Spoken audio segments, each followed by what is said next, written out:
बहा थांखो बिथांनि एथ' गोलाव संग्राम खालामबोनाय बर' हारिखौ अनबोनाय देखायफ्लानाय आखुआलाय बिटिआर गभर्नमेन्टआ मावनो हायाखै गभर्नमेन्टआ टटेलि फेल एनडिएफफोरनि खामानि मावनायनि सायाव जोङो दिनै बिनि थाखायनो जोङो माब्लाबा गोसोआव सानखाङो माब्लाबा खुद्रि सारो ससे भिडिअ क्लिप्सआव खोनानो मोनबाय जे एक्स एनडिएफपि होनोबा गिबियाव फाउन्डार प्रेसिडेन्ट रन्जन दैमारि सारखौ जोङो गोसोखांनांगौ जायो।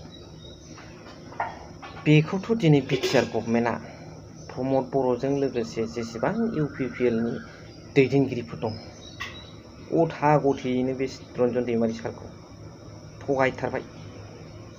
एक्स एनडिएफपि आदामोनखौ गोथां गोब्रामैनो रग' रग' थगायबाय एकदम लाजाथावै। दिनै सारि बोसोराव आगान होबाय बिटिआर गभर्नमेन्टआ बारबावबायसो थेवब्लाबो बिथांमोननि थाखाय जे खोथा होदोंमोन साख्रि आरो बिथांमोननि केसखौ फोजोबनायनि आरो बिथांमोनखौ उदां अख्राङाव लाबोनायनि जिबादि बाथ्राखौ रायजोफोरनि सिगाङाव बिखा फोरदान मिथिं दावथिङाव लेक्सार होदोंमोन ससियेल मिडियायाव लेक्सार होदोंमोन सोरबा स्टुडिअ'आव फैनानै निउस चेनेल पर्टेलफोरनि गेजेरजों बुंदोंमोन नाथाय दिनैसिमबो जोङो गनाय केस जोबनाय आरो बिथांमोनखौ साख्रि सोनायखौ नुनो मोनाखै। लोगोसे जोंहा लासिं सिं बाथ्रा इउजि ब्रह्म बिथां सारा ट्राइबेल हिसाबै हिरण्मय खाख्लारिनि जेखिनि जाथाय बेयाव अनसुंथाइ हैनो हेमन्त बिश्व शर्मानि पारमिसन नांगौ। बहा थांखो बिथांनि एथ' गोलाव संग्राम खालामबोनाय बर' हारिखौ अनबोनाय आखुआलाय स' दिनै बिनि सोमोन्दै ससेब्लाबो भिडिअ क्लिप्स होनानै एक्स एनडिएफपि आदामोना जोबोद दुखु मोननानै खुद्रिखांनानै मा बुंदों बेखौ जोबनाय फारसे हैगोन बिनि सिगां माखासे खोथाखौ नोंथांमोनजों शेयार खालामलायगोन सावरायलायगोन।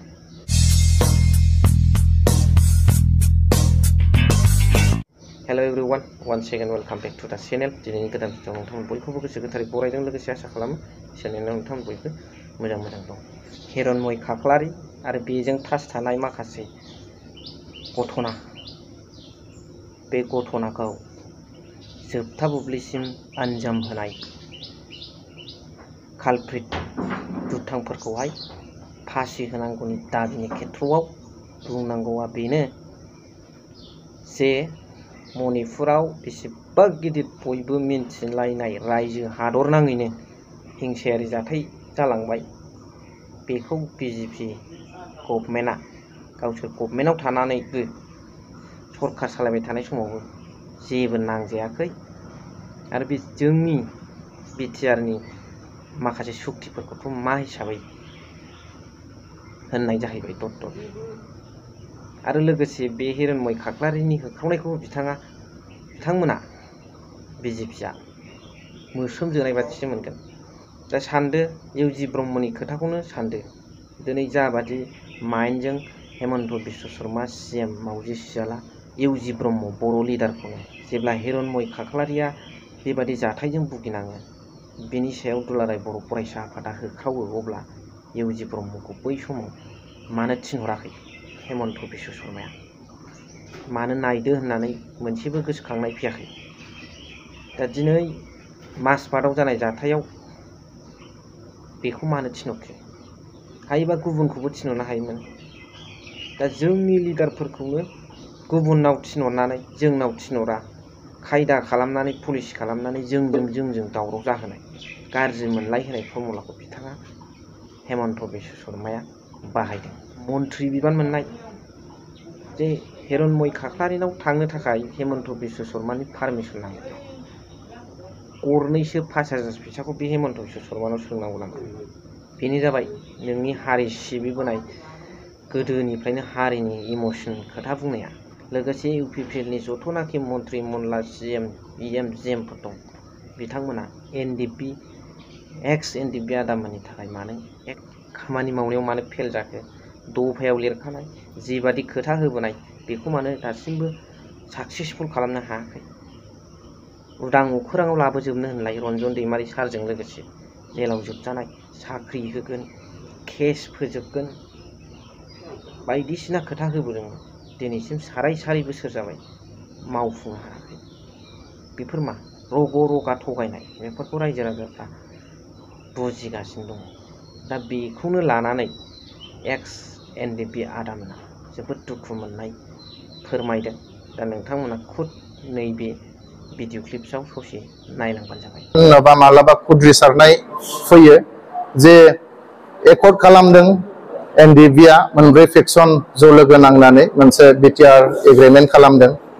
जों गोबाव सम नेबाय 4 बोसोर नेबाय जोङो जोंनि जे एकर्डआव थाखानाय जि दफाफोराव लिरखानाय NDPनि जे एक्स ग्रेसिया लोगोसे रिहेबिलिटेसन लोगोसे जब्स लोगोसे गासै बर' यां फोरनि जि मोनसे रिक्रुटमेन्ट दिनैसिम जि लिरनानै दङ बेफोर बुस्थुखौ गभर्नमेन्टआ मावनो हायाखै। गभर्नमेन्टआ टटेलि फेल NDPफोरनि खामानि मावनायनि सायाव जोङो दिनै बिनि थाखायनो जोङो माब्लाबा गोसोआव सानखाङो माब्लाबा खुद्रिसारो आरो गोबाङा गोबां रोखोम बाथ्रा बुंनोबो हागौ। मानो होनोब्ला 4,000सो मार्टियार्सफोरनि गेजेराव दिनै जों खालि मोननो हादों फ्राय 500नि एसे बारासोल' जों दिनै एक्स ग्रेसिया हिसाबै जोंनि मुंख्लंफोरा मोननो हादों। बेजों लोगोसे रिहेबिलिटेसन हिसाबै जोंनि सोद्रोमाफ्रा दिनैसिम हार्डकोर केडार हिसाबै 678 सोद्रोमाफ्रानो दिनैसिम मोनाखै। बेजों लोगोसे गभर्नमेन्टआ गावसोरनो बिनाय हिसाबै गावसोरनो होनो होननानै खोथा बुंसेयावबो फ्राय मिलिशियाफोरनि 4000सो दङ। बेखौबो बिथांमोना गावसोरनो बिदोंमोन गावसोरनो पुलिस भेरिफिकेसन खालामदोंमोन नाथाय दिनैसिम बिथांमोना बिनि सायाव ओरैनो थगायनानै दोननाय जादों। बेफोरखौ लानानैनो गोबां जोंनि सोद्रोमाफ्रा खुद्रिसारो दिनैसिम जोंनि गोथां मुंख्लंफोर जेलाव दङ। दिनैनि दिनाव थानाय जि गभर्नमेन्टनि जि सोद्रोमाफोर EMGMफोर नाथाय दिनैसिम बिथांमोनाथ' जेलाव साबैसे दं दिनैसिम बिथांमोना खबर लाहैफेराखै थांफेराखै। बबे जेलाव साबैसे दङ साबैसे मुंख्लं दङ साबैसे NIA केसाव दङ साबैसे थादानि केसाव दङ साबैसे CBIनि केसाव दङ दिनैसिम भुटानाव सोर साबैसे जेलाव दं नेपालाव सोर दङ दिनैसिम रावबो बिथांमोना मिथिया। दिनै जोङो निउसाव बुंबाय निउसाव खोनासंनानै हयथ' माब्लाबा बिथांमोना बुंनो हागौ नाथाय जों मिथिनायाव जोंनि नुनायाव बिथांमोना माब्लाबाबो दिनैसिम जेलाव थांफेराखै। बिथांमोना मा अबस्थायाव दङ बिथांमोना खबर लाफेराखै। मा सानदों नोंथांमोना कमेन्ट्सनि गेजेरजों फोरमायहरबानो जाबाय। जोबोद मोजां कमेन्ट्स हरो थिगैनो दं थेंक इउ। दा एसेखिनियावनो फोजोबबाय भिडिअखौ। Thank you for watching. Love U.